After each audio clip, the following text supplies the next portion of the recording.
Tokyo is the final Asian stop for the US Secretary of State, while North Korea threatens war.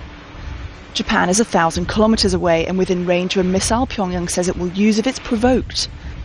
John Kerry is meeting senior officials, including the foreign minister.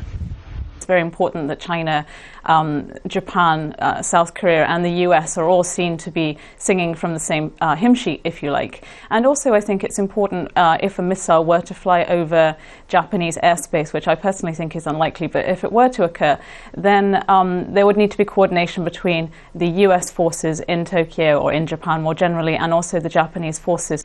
Earlier, Kerry met his Chinese counterpart as part of his whirlwind diplomatic mission aimed at preventing a Korean crisis. The US and China are important players in the so-called six-party talks. With Beijing's influence over Pyongyang, the Secretary of State was pushing for a commitment to peace.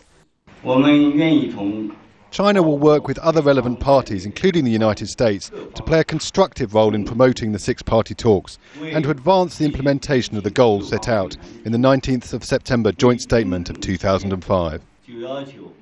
That was the statement Secretary Kerry was looking for.